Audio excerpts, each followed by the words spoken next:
Bonjour à tous, JT Sportif en ce mercredi avec des nouveautés pour les Alfa Romeo Giulia et Stelvio Quadrifoglio. Puisqu'il est question du constructeur italien, on parlera de sa première victoire en Formule 1, c'était il y a 70 ans. On parlera bien sûr de Sébastien Vettel. Pour finir, focus sur un mini clubman pas comme les autres.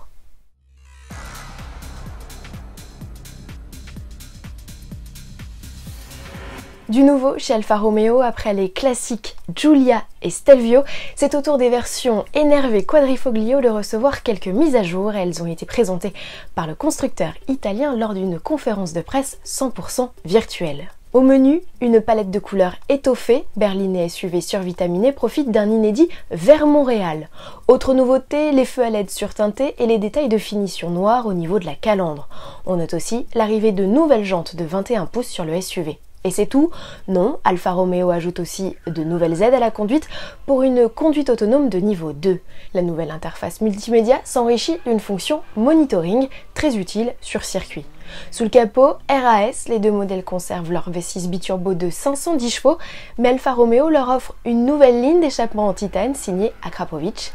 Ces versions Quadrifoglio sont affichées en France au prix de 88 900 € pour la Giulia et 98 000 € pour le Stelvio. C'est respectivement 4 000 et 5 100 € de plus qu'avant. Et toujours à propos d'Alfa Romeo, il y a 70 ans exactement, le 13 mai 1950, le constructeur italien remportait sa première victoire en Formule 1. Et c'est même, ce jour-là, un triplé qu'ont offert les pilotes Giuseppe Farina, Luigi Fagioli et Reg Parnell à la marque italienne avec leur Alfetta 158. C'était à Silverstone, en Angleterre, au terme du premier Grand Prix de l'histoire du championnat du monde. Cette saison-là, il y avait plus de 30 écuries inscrites et seulement 7 courses au calendrier.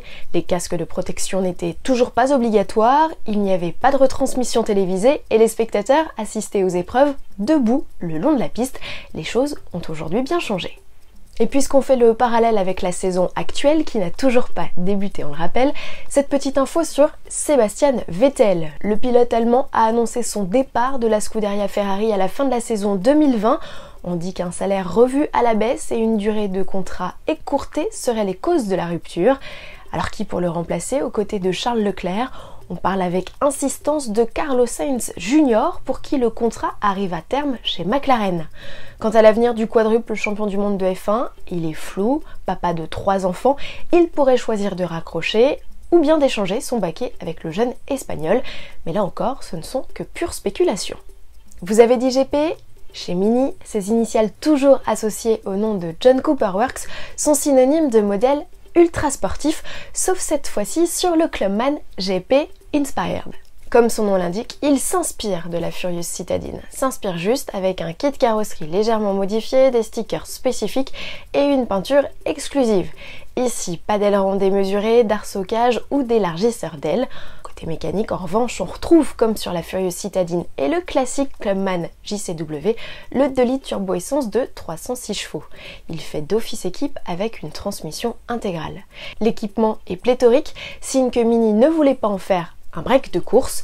De série, il embarque l'affichage tête haute, un système audio perfectionné et un toit ouvrant panoramique.